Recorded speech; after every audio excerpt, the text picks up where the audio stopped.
আমাকে অনেক সময় অনেকে অনেক বাজে কথা বলেন, কটু কথা বলেন, হজম করে চলে যায় যে আমার ভাই হয়তো ভুল করেছেন। আমি আবার তাকে পাল্টা বলতে গেলে অসুন্দর হবে, মানুষ ইসলাম সম্পর্কে ভুল ধারণা নেবে। আমি সবর করার চেষ্টা করি। আল্লাহ আমাদের সব ভাইকে সেরকম হওয়ার তৌফিক দান করুন। আলেমদের মধ্যে যারা মতবিরোধ করে, আরেকজনের পিছে লাগালাই করে, পাবলিকের সামনে একজন আরেকজনের বদনামিতে লিপ্ত, তারা জানে না যে তাদের পায়ের তলায় মাটি নাই। এই দেশে ইসলাম বিদ্বেষীরা ষড়যন্ত্র করে কত ভয়ঙ্কর গর্ত খুঁড়ে রেখেছে, এটা যদি তারা জানতো তাহলে এই কাদা ছড়াছড়ি বাদ দিয়া সেগুলোর বিরুদ্ধে তারা লাগতো। তারা প্রকৃত অবস্থা জানে না। যেই কোনো আলেম, যে কোনো ধার্মিক মানুষ, তিনি যদি পরস্পর দ্বন্দ্বে লিপ্ত হন তাহলে বুঝতে হবে যে বড় বড় চ্যালেঞ্জগুলো সম্পর্কে তিনি জানেন না, সেজন্য তিনি এই ছোটখাটো বিষয়গুলো নিয়ে পড়ে আসেন। আমরা নিজেদের পিছনে লেগে আসি। আজ শয়তান আমাদেরকে একজনের পিছনে একজনের লাগাই দিছে। আপনারা সাধারণ মানুষ হবে, আপনাদেরকে আমি একটা অনুরোধ করতে চাই, সেটা হলো হুজুররা যদি নিজেরা লাগালাগি করে, আল্লাহর হস্তে আপনারা ওই লাগালাগি করেন না, হুজুরদেরকে আপনারা অন্তত বয়কট করবেন। যে আমরা এই সমস্ত খোঁচাখুচি করা মানুষগুলোর সাথে নাই। এবং অনেক সাধারণ মানুষ আছে এক হুজুরের ভক্ত হইয়া আরেক হুজুরের 14 গোষ্ঠী উদ্ধার করে, আছে না নেই? ফেসবুকে জেহাদ করে, দেখবেন জেহাদ, এটা হলো শয়তানের জেহাদ। যে এক হুজুরের পক্ষ হইয়া আরেক হুজুরের বিরুদ্ধে লেখা গালিগালাজ করতেছে। আপনার কে শিখাইছে? আপনার কোন হুজুর যদি আপনাকে শিখায় আরেক হুজুরের বিরুদ্ধে গালিগালাজ করো, ষড়যন্ত্র করো, তো মনে রাখবেন ওই হুজুর থেকে ইসলাম শিক্ষাই আপনার জায়েজ নাই। আপনি দিন শিখবেন সেই মানুষের কাছ থেকে যে মানুষটা অন্য মানুষকে ভালোবাসতে শিখায়। কার ভুল হতে পারে, সুন্দরভাবে পারলে বুঝান, নাহলে চুপ থাকেন। নবী সাল্লাল্লাহু আলাইহি ওয়াসাল্লাম পরিষ্কারভাবে বলেছেন যে যে ব্যক্তি আল্লাহ এবং আখিরাতের প্রতি ঈমান আনে ফালিয়াকুল খায়রান আও লিয়াসমুত, সে হয় ভালো কিছু বলবে আর নাহলে চুপ থাকবে, মুখ দিয়ে খারাপ কিছু বলবেন না। আমার অবাক লাগে অনেক হিন্দুদের আইডিতে অনেক আমাদের ছেলেফেলেরা, মুসলমানের ছেলেফেলেরা দেখা যায় কমেন্ট করে সেখানে তাকে গালিগালাজ করে, মালাউন, এটা সেটা নানান খারাপ কথা বলে। আমাদের সাহাবীদেরকে আপনি দেখাতে পারবেন যে তারা কোনো অমুসলিমকে গালিগালাজ করতেন? অন্য ধর্মের মানুষের প্রতি সুন্দর আচরণ করবে, সে ইসলামের সৌন্দর্য বুঝতে পারবে। আল্লাহ তাআলা আমাদেরকে হেদায়েত দান করুন। তাহলে পারস্পরিক কাদা ছোড়াছুড়িতে আমরা নাই, কি বলেন? আমরা নাই, আমরা কখনো করব না। এতে যা হয় হোক, দলাদলিতে আমরা নাই। আব্দুল্লাহ জাহাঙ্গীর রহমতুল্লাহ একটা সুন্দর কথা বলতেন, স্যার বলতেন, শুনেন, আমরা হুজুররা গন্ডগোল করব, এগুলো আমাদের স্বার্থের ব্যাপার। আপনি অযথা আমাদের পিছনে আয়সা আমাদের স্বার্থ উদ্ধারের আপনি উসিলা হলেন, মাধ্যম হলেন, আপনার কি লাভ হলো? আপনার আমলটা কেন বরবাদ করলেন আপনি আমার জন্য আরেকজনকে গালিগালাজ করে? এজন্য কোনো হুজুরের ভক্তি করতে গিয়া আরেক হুজুরের শত্রু হতে যাবেন, আরেক হুজুরের গালিগালাজ করতে যাবেন। এবং মুসলমানদের পরস্পর এক দল আরেক দলের গোষ্ঠী উদ্ধার করলেন, উনি একপন্থী উনি আরেকপন্থী, ভাই আপনারটা আপনি প্রচার করেন, আরেকজনকে গালিগালাজ করবেন না। মনে রাখবেন তো ইনশাআল্লাহ? তাহলে ওলামাদের ঐক্য যাতে নষ্ট না হয় সেই জন্য আমরাও শান্তিপূর্ণ ভাবে থাকার চেষ্টা করব এবং এই জাতীয় কাজ পরিহার করব। আল্লাহ আমাদের তৌফিক দান করুন। আপনার লেখা নতুন বই তারাবির সালাতে কোরআনের বার্তা, এটা ওযু ছাড়া পড়া যাবে কিনা এবং মহিলারা মাসিক অবস্থায় পড়তে পারবে কিনা? মাশাআল্লাহ, এই বইটার কথাই প্রশ্ন আসছে। আমাদের একটা নতুন বই বেরিয়েছে। এই যে রমাদান আসছে, আপনারা জানেন রমাদান মাসে আমরা যে তারাবি পড়ি, তারাবিতে আমরা এত সুন্দর তেলাওয়াত শুনি, কিন্তু আল্লাহ তেলাওয়াতে কি বলেন, কি বার্তা দেন প্রতিদিনের তারাবিতে আমরা জানি না। যদি তেলাওয়াত শোনার পাশাপাশি তেলাওয়াত শুনলেই আমরা সব পেয়ে যাব, তারপর যদি অর্থটা, আল্লাহ মর্মগুলো যদি আমরা বুঝতাম, বার্তাগুলো বুঝতাম, তাহলে আরো ভালো হতো। তো আমরা এই বইতে চেষ্টা করেছি প্রতিদিন যে পরিমাণ তেলাওয়াত হবে তারাবিতে, সারা দেশে প্রায় সব মসজিদে তারাবি একই নিয়মে হয় আমাদের দেশে, তো যে অংশ তেলাওয়াত হবে ওই অংশে আল্লাহ তাআলা কি কি আদেশ দিয়েছেন, কি কি নিষেধ আছে, কি কি দৃষ্টান্ত আছে, কি কি ইতিহাস আল্লাহ আলোচনা করেছেন, কি কি দোয়া আছে, কি কি শিক্ষা আছে, সেগুলোকে আমরা 4-5 পৃষ্ঠার মধ্যে সামারি করে দিয়েছি। আপনি প্রতিদিন তারাবিতে যাওয়ার আগে এটা একটু পড়ে নিতে পারেন, আবার তারাবিতে আইসা যদি পারেন একটু পড়ে নিতে পারেন। ইনশাআল্লাহ মাস শেষে পুরো কোরআন সম্পর্কে একটা সাধারণ ধারণা, কমন একটু ধারণা আপনার হয়ে যাবে ইনশাআল্লাহ তাআলা। এই বইটা সেজন্য আমরা তৈরি করেছি, অনেক মেহনত করা হয়েছে এটার পিছনে আলহামদুলিল্লাহ, প্রতিটা পৃষ্ঠা মেহনত করেছি আলহামদুলিল্লাহ, যাতে বইটা উপকারে আসে। আল্লাহ এটাকে যেন কবুল করেন, মানুষ যেন উপকারী করেন, বলেন আমিন। এখন প্রশ্ন হলো ওযু ছাড়া এই বই পড়া যাবে কিনা? উত্তর হলো হ্যাঁ, পড়া যাবে। ওযু ছাড়া পড়া যাবে না সরাসরি কোরআন বা পুরো কোরআন অনুবাদ, কিন্তু বড় কোনো বই, এমনকি বড় কোনো তাফসীর গ্রন্থ, সেখানে কোরআনের কথা আছে, ব্যাখ্যা আছে, বিশ্লেষণ আছে, এরকম জিনিস ওযু ছাড়া ধরা যায়। এই জন্য এটা ওযু ছাড়া ধরলে কোনো অসুবিধা হবে না। এমনকি মা বোনেরা মাসিক অবস্থায়, যেহেতু এখানে আমরা নির্যাস বলেছি, সার তুলে এনেছি, আয়াত কোট করেছি খুব কম, সেই জন্য এটা মা বোনরা অপবিত্র অবস্থায়ও পড়তে পারেন। অন্যান্য ধর্মীয় বই যেরকম পড়তে পারেন এটাও পড়তে পারবেন। আর সেই সাথে যারা মহিলারা তারাবি পড়তে যান না, বাসায় নিজেরা তেলাওয়াত করেন, আপনি মহিলা মানুষ এক পারা তেলাওয়াত করবেন, যেদিন এক পারা তেলাওয়াত করবেন, যে পারা শুরু করবেন, শুরু করার আগে ওই পারাতে আল্লাহ কি বলছেন একটু দেখে নেন এখান থেকে, যে 10 নম্বর পারা তেলাওয়াত, 10 নম্বর পারা আল্লাহ কি বলেছেন একটু দেখে নেই, এরপরে তেলাওয়াত করেন, আপনি তেলাওয়াত আলাদা তৃপ্তি পাবেন। অথবা তেলাওয়াত শেষে একটু দেখলেন যে এই পারা যে পড়লাম আমি এই পারাতে আল্লাহর পক্ষ থেকে কি বার্তা পাইলাম, এটা আপনি একটু দেখে নেন, তাইলে তারাবিতে উপকার আসবে, তারাবির বাইরেও আমরা সারা বছর উপকৃত হতে পারি। আল্লাহ তাআলা আমাদের সবাইকে কোরআনের সাথে সংস্রব আরো বেশি গড়ে তোলার তৌফিক দান করুন, কোরআনের সান্নিধ্যে আমাদের আরো বেশি আসার তৌফিক দান করুন। কোরআন বুঝতে হবে, কোরআন মানতে হবে, কোরআন আমল করতে হবে, তবে কোরআন বোঝার ক্ষেত্রে অবশ্যই আপনার এলাকার ইমাম সাহেব, খতিব সাহেব, কোনো আলেমের তত্ত্বাবধানে থেকে আপনি বোঝার চেষ্টা করবেন। আল্লাহ আমাদেরকে তৌফিক দান করুন। এক মহিলা একটা স্বপ্ন দেখেছে, ওই স্বপ্নে 3 জন লোক ছিল, একজন বোলার বাটামারা এলাকার মহিবুল্লাহ পীর সাহেব, আরেকজন শেখ আহমদুল্লাহ, উনি আপনার সব ওয়াজ দেখে, আরেকজনকে মহিলা স্বপ্নে চিনতে পারে নাই। অপরিচিত লোকটা মহিলাটাকে 100 টাকা দিয়ে আহমদুল্লাহকে দেওয়ার জন্য, তারপর মহিলাটা নিজের থেকে আরও 100 টাকা দিয়ে মোট 200 টাকা দেন, দিয়ে দোয়ার জন্য দৌড়াতে থাকেন, কারণ স্বপ্নে আহমদুল্লাহ হুজুর খুব তাড়াতাড়ি করতে থাকেন। মহিলা যখন এই টাকা দিতে যাবে, ওই মুহূর্তে অপরিচিত লোকটা আবার সামনে এসে বলল যে তুমি টাকা দেওয়ার সময় আহমদুল্লাহ হুজুরকে বলবা যে তোমার সংসারের আয় উন্নতির জন্য যেন দোয়া করে। তারপর মহিলা টাকা দিছে এবং হুজুরও নিয়েছে। এখন এই অবস্থা মহিলার করণীয় কি? ভাইরা আমার, স্বপ্নে কাউকে টাকা দিতে দেখলেই যে টাকা দিতে হবে এমন কোনো কথা, সেটা যদি থাকতো তাহলে সারাদিন মানুষ স্বপ্নে দেখা মানুষের কাছে টাকা চাইতো, ঠিক না? ভাই আমি স্বপ্নে দেখছি আপনি আমার 10,000 টাকা দিচ্ছেন, ভাই দেন, বাইর করেন। তো স্বপ্নে কাউকে টাকা দিকে দেখলেই যে সেটা দিতে হবে, এটা মান্যতের মতো হয়ে যায় এরকম কিছু না। যে ভদ্রমহিলা প্রশ্ন করেছেন তিনি হয়তো চিন্তা করতেছেন তাহলে এখন আমার 200 টাকা দিতে কোথায় পাবেন, খুঁজে বেড়াচ্ছেন, কোনো প্রয়োজন নাই। আপনি স্বপ্নে দেখেছেন দোয়া চাওয়ার কথা, আমরা আপনার জন্য দোয়া করি, আল্লাহ তাআলা আপনার সংসারে আয় উন্নতি বরকত দান করুক, শান্তি সম্প্রীতি দান করুক, আমাদের সবাইকে আল্লাহ তাআলা শান্তি সুখ দান করুক। আমরা আপনাদের দোয়া করি।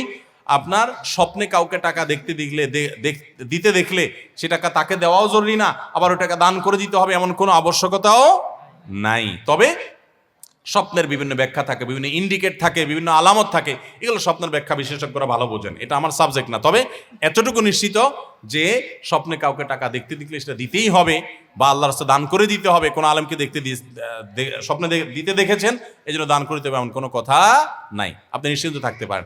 এমনিতে দান সাদাকা করলে আপনার আমল নামাতে সওয়াব পাবেন, আল্লাহর পক্ষ থেকে বরকত পাবেন, সেজন্য আপনি দান সাদাকা করতে পারেন, 100 পাউন্ড 200 পাউন্ড করবেন। সবচাইতে উত্তম দুরূদ কোনটি? সবচেয়ে উত্তম দুরূদ হলো যে দুরূদটা আমরা নামাজে পড়ি, আল্লাহুম্মা সাল্লি আলা মুহাম্মাদিন ওয়া আলা আলি মুহাম্মাদ কামা সাল্লাইতা আলা ইব্রাহিম ওয়া আলা আলি ইব্রাহিম ইন্নাকা হামিদুম মাজিদ, আল্লাহুম্মা বারিক আলা মুহাম্মাদ ওয়া আলা আলি মুহাম্মাদ কামা বারাকতা আলা ইব্রাহিম ওয়া আলা আলি ইব্রাহিম ইন্নাকা হামিদুম মাজিদ। এটা হলো সবচাইতে উত্তম দুরূদ, নবী সাল্লাল্লাহু আলাইহি ওয়াসাল্লাম নিজে শিক্ষা দিয়েছেন। আর সবচেয়ে ছোট্ট দুরূদ হলো সাল্লাল্লাহু আলাইহি ওয়াসাল্লাম। সবচেয়ে ছোট্ট দুরূদ কি? সাল্লাল্লাহু আলাইহি ওয়াসাল্লাম। এই জন্য ওই বড় দুরূদটা পড়তে একটু বেশি সময় লাগে, সওয়াবও বেশি হবে, এই জন্য ওইটা বেশি বেশি পড়বেন। আপনারা শুধু সাল্লাল্লাহু আলাইহি ওয়াসাল্লাম পড়লেও হবে। আরো অনেক রকমের দুরূদ আছে, কোরআন হাদিসে বর্ণিত দুরূদগুলোকেই অগ্রাধিকার দিতে হবে। এছাড়া নিজেদের বানানো দুরূদ যদি অর্থের মধ্যে শিরকি কিছু না থাকে তাহলে পড়তে পারেন। নামাজে হাইয়া আলাস সালাহ বলার পর নামাজের জন্য দাঁড়ানো কতটুকু সহি? অনেকে মনে করে যে ইমাম সাহেব হাইয়া আলাস সালাহ বললে তারপর দাঁড়াইতে হবে, বসে থাকে, হাইয়া আলাস সালাহ বলার পরে উঠে, আছে না কিছু কিছু এলাকায়? আপনাদের এলাকায় আছে এটা? দেখেন, হাইয়া আলাস সালাহ বলার পর দাঁড়াইতে হবে এমন কোনো কথা কোরআন হাদিসে কোথাও নেই। ফিকহের কোন কিতাবে আছে হাইয়া আলাস সালাহর সময় দাঁড়ানোর কথা, কিন্তু তার ব্যাখ্যায় আবার উলামা ইকরাম লিখেছেন যে এর মানে হলো সর্বশেষ টাইম হলো হাইয়া আলাস সালাহ। আপনি যদি শেষের দিকে দাঁড়ান, কাতার সোজা করবেন কখন? হাইয়া আলাস সালাহ, হাইয়া আল ফালাহ, কাদ কামাত সালাহর পর তো ইমাম সাহেব নামাজে শুরু করবে, আপনি এবার কাতার সোজা করবেন, ডানে বামে খেয়াল করবেন, তারপরে নামাজে নিয়ে আপনার হাত বাঁধবেন, তো আপনি এগুলো কখন করতে যাবেন? তাহলে তো আপনার অনেকটা ছুটে যাবে। এই জন্য হাইয়া আলা বলা পর্যন্ত বসে থাকতে হবে, তারপর দাঁড়াইতে হবে, এই কথা কোনো হাদিসে কোনো কোরআনের কোথাও নির্দেশ নাই। তবে ফিকহের যে কিতাবগুলোতে আছে সেগুলোর উদ্দেশ্য উলামা ইকরাম ব্যাখ্যা করে দিয়েছেন, এটা খোলেন দেখবেন যে এর উদ্দেশ্য হলো সর্বশেষ সময় হাইয়া আলা সালাহ, মানে এরপর আর বেশি দেখা উচিত না, বরং আরো আগে দাঁড়াইতে পারলে আরো উত্তম। বিধায় হাইয়া আলা সালাহর জন্য বসে থাকবেন না। আমাদের গ্রামে শিরক বিদআত হয়, মানুষ ভুল পথে চলে যাচ্ছে। কিভাবে শিরক বিদআত থেকে বাঁচা যায়?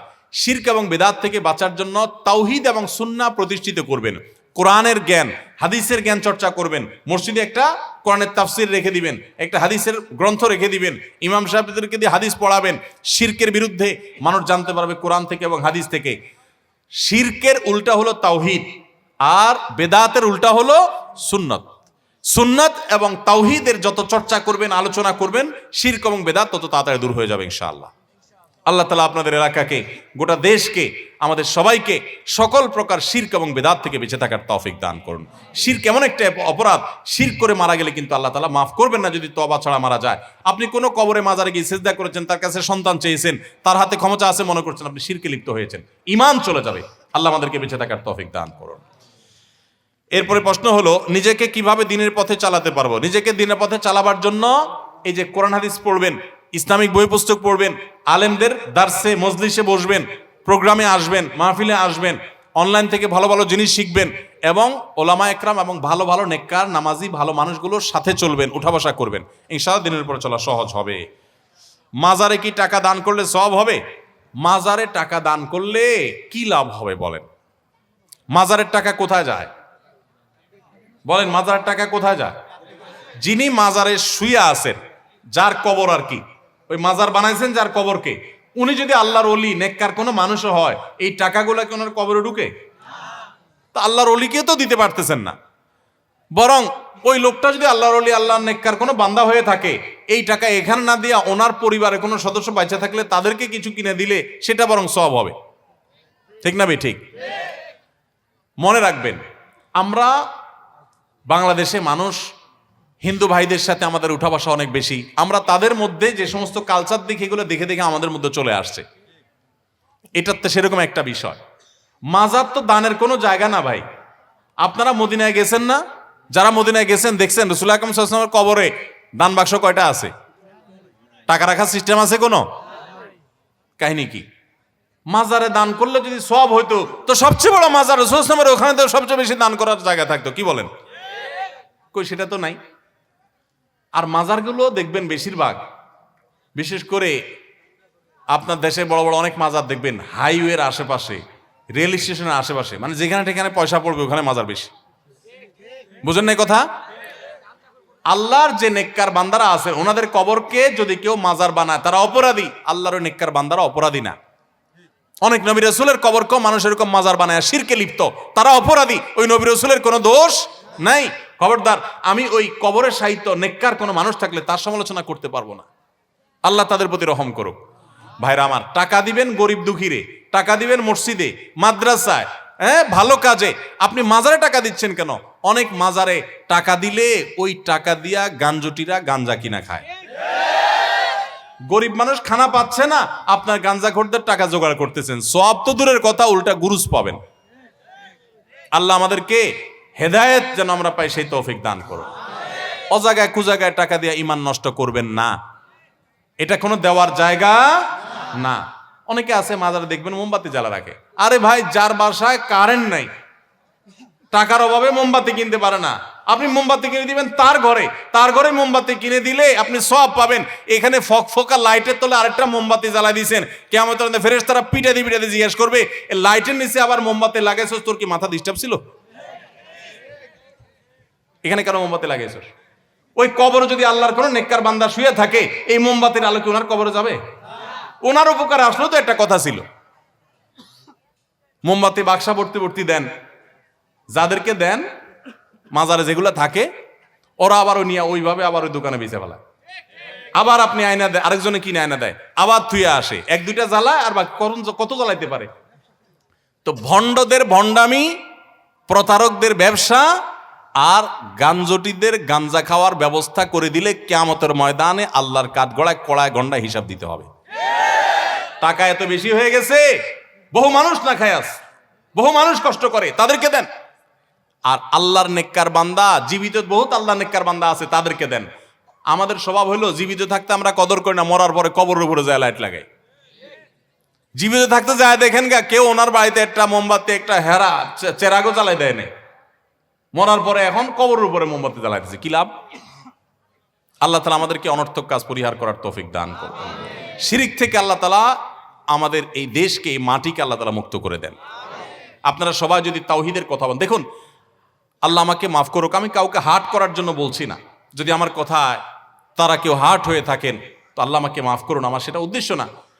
আমাদের যে সমস্ত ভাইয়েরা শিরকে লিপ্ত, আমরা ওনাদের প্রতি মায়া করি, আমাদের খারাপ লাগে, আমাদের ভাইয়েরা ভুল করছেন, আমরা তাদেরকে শত্রু মনে করি না, তারা আমাদের প্রতিপক্ষ না, তারা আমাদের ভাই, ভুল করছেন।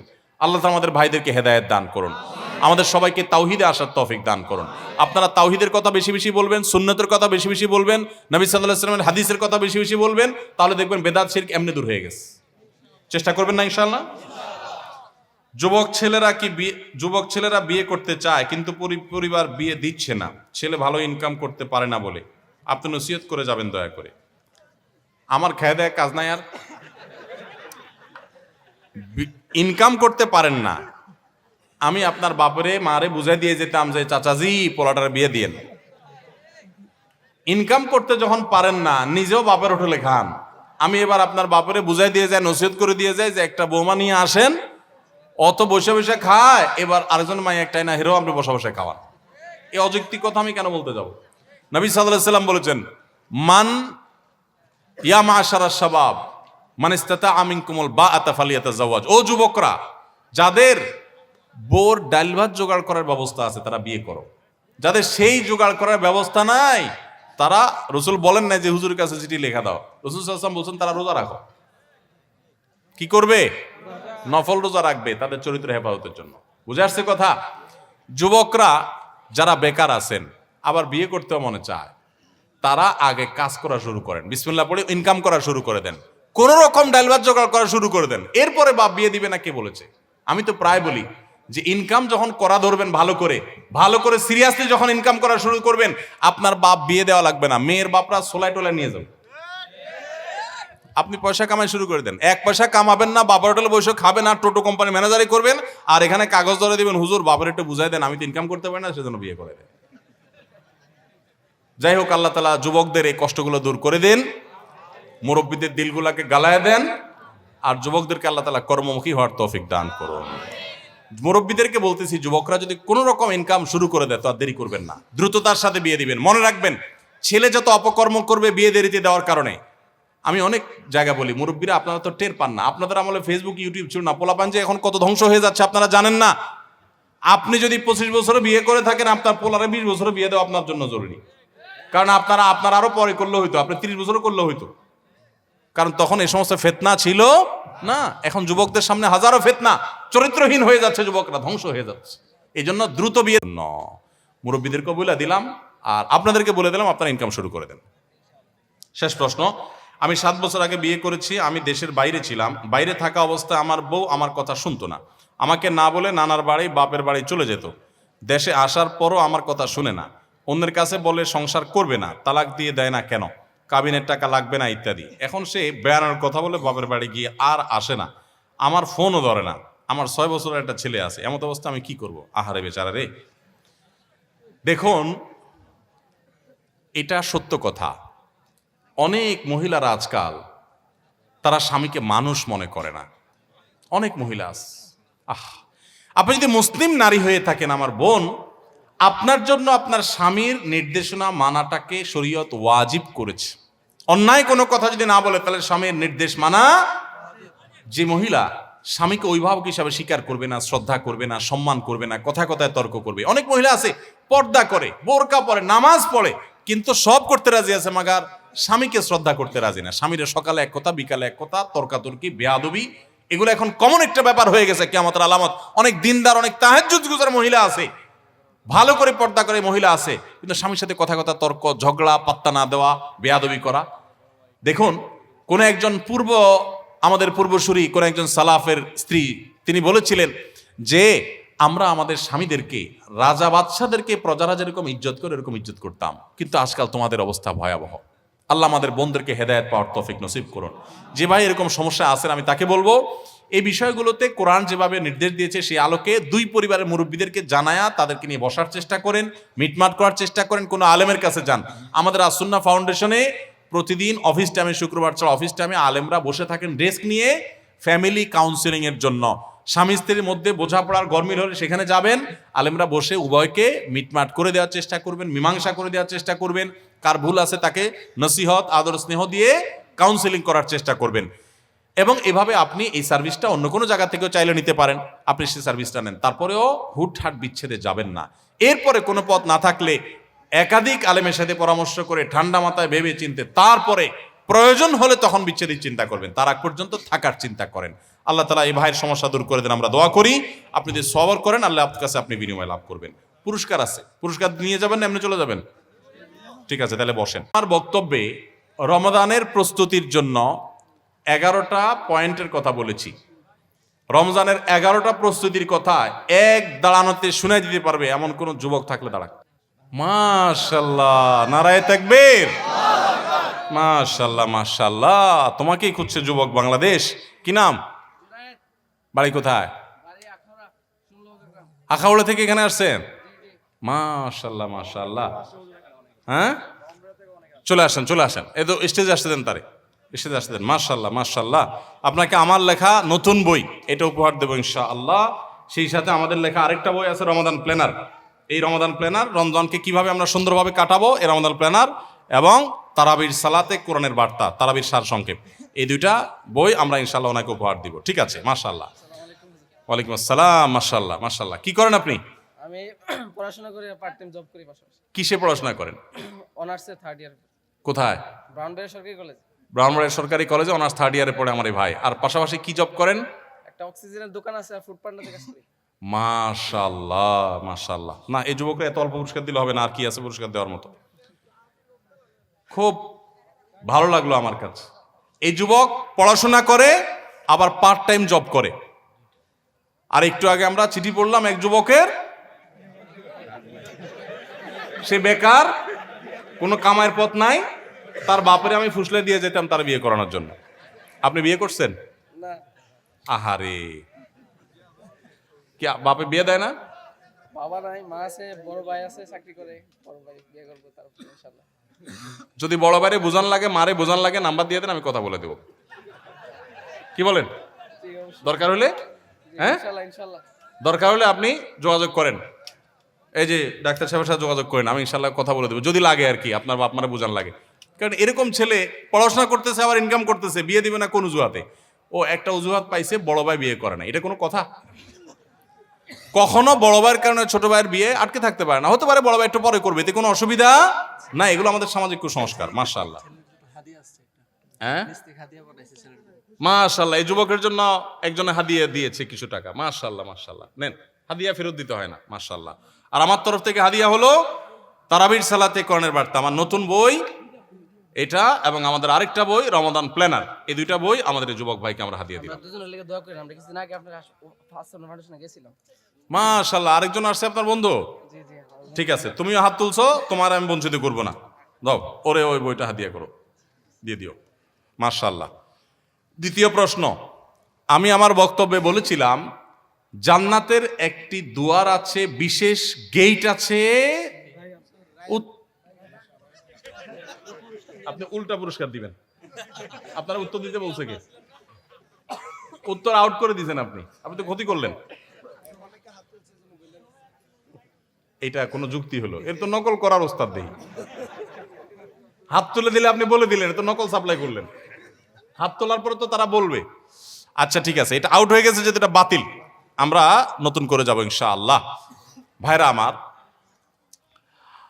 আমরা রমাদানের ফজিলত এবং মর্যাদা বলতে গিয়ে কোরআনে কারিমের একটা আয়াত পাঠ করেছি এবং এটার অর্থ আমি পড়েছি।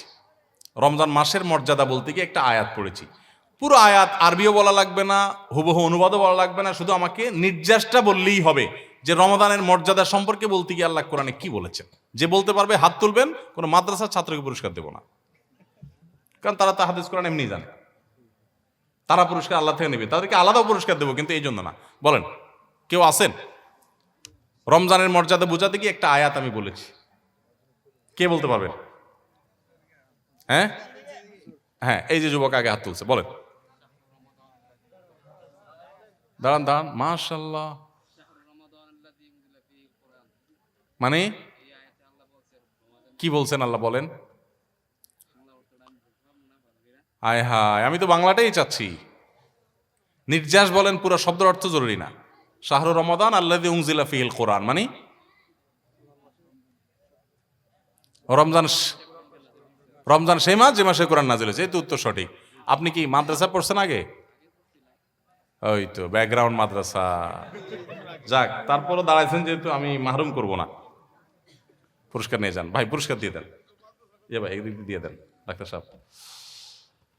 মাশাআল্লাহ মাশাআল্লাহ। আচ্ছা, আর বেশি সময় নেব না আমি। আজকের মাহফিল থেকে ভালো কোনো কাজের নিয়ত করছেন আমি বলার আগে আগে যারা, এরকম কেউ থাকলে হাত তোলেন যে ওয়াজ শুনে নিয়ত করছেন। ওই ভাই আগে তুলছেন। হ্যাঁ, দাঁড়ান দাঁড়ান। আপনি কি নিয়ত করছেন বলেন? বাহ মাশাআল্লাহ। রমজান উপলক্ষে মোবাইল টিপবেন না? না সারা বছর? আর রমজান মাসটা বাপের কাছে দিয়ে দিবেন, রমজান পরে আবার জায়গা ফিরে আসবেন। আচ্ছা, আপনার বাড়ি কোথায়? পাশের গ্রাম। আপনার আব্বা আসছে এখানে? কই? ডাক্তার সাহেব ছেলে নিল প্রে। এই ছেলের বাবা কেউ আছে? বাবা আপনি? ভাই আপনি ওর কাছ থেকে মোবাইলটা রাখবেন, রাইখা ডাক্তার সাহেবরে জানাইবেন। যদি যুবক কথা যদি ঠিক রাখেন, বাপের কাছে জমা দিয়ে একটা মাস যদি ইবাদতের জন্য প্রস্তুতি গ্রহণ করেন, আমি এই সংবাদ শুনে সাথে সাথে আল্লাহর কাছে কায়ে মনোবাক্যে দোয়া করবো আপনার জন্য ইনশাআল্লাহ। ঠিক আছে তো? জলদি আসেন, আপনার পুরস্কার দেওয়ার জন্য তো খুঁজছিস। মাশাআল্লাহ মাশাআল্লাহ। বলেন, আর যুবকরা কে কি নিয়ত করছেন বলেন? হ্যাঁ, ওই যুবক দাঁড়ান। হ্যাঁ, কি নিয়ত করছেন বলেন? ভাই আন্দাজে বলে এখানে মাহফিলের মাঠে এসে ওয়াজ কোরআন সুন্নাহর মাসে এসে 2 নম্বরই করে যান, তাহলে বুঝেন কিন্তু। হ্যাঁ, সেটা করবেন না আপনার, আমি জানি ইনশাআল্লাহ। জি ভাই, দিয়ে দেন ডাক্তার সাহেব তারে। আমার লেখা বই রমাদান প্ল্যান হাদিয়া। জাযাকাল্লাহ খাইর, শুকরান ফি আমানিল্লাহ। বলেন।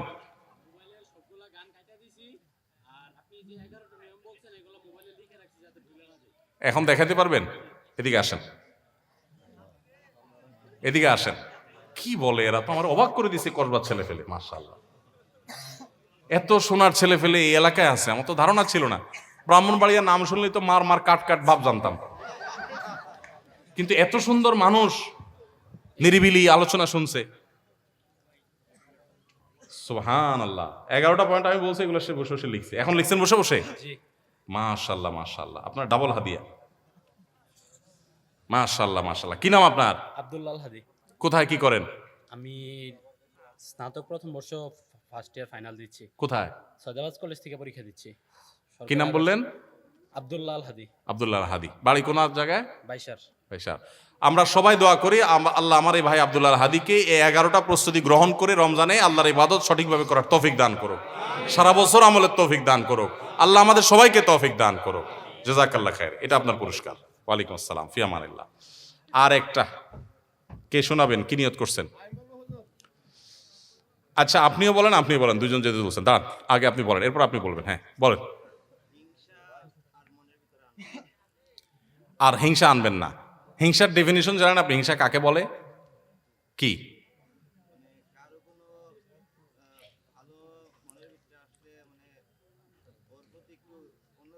জেলাসি ফিল করা। মাশাআল্লাহ, আপনি সঠিক বলেছেন। হিংসা হলো কারো ভালো দেখলে জ্বালা পোড়া করা, আছে না? কারো ভালো দেখে আমি জ্বালা পোড়া করবো না। আল্লাহ ওকে দিছে, আলহামদুলিল্লাহ, আরো দেখ, আমি কোনো হিংসা করবো না। আল্লাহ আমাকেও দেখ, আমি সেটা চাইবো, কিন্তু কারোর ভালো দেখলে আমি তার ক্ষতি চাইবো না। এর নাম হলো হিংসা থেকে মুক্ত থাকা। তো ভাই নিয়ত করেছেন যে যেহেতু আল্লাহ তাআলা হিংসুক, মুশরিক, এদেরকে ক্ষমা করেন না, এজন্য কারোর প্রতি হিংসা তিনি রাখবেন না, অন্তরকে পরিষ্কার করবেন। কি নাম আপনার? কোথায় কি করেন? কিসে? অনার্স সেকেন্ড ইয়ারে পড়ে ভাই মাহমুদুর রহমান। ও নিয়ত করেছেন হিংসা থেকে এবং শিরিক থেকে। শিরকও করবেন না, শিরক থেকেও নিজেকে পরিচ্ছন্ন রাখবেন। চলে আসেন, আল্লাহ তাআলা আপনাকে কবুল করুক। ভাই আপনি বলেন, আপনার কি নিয়ত?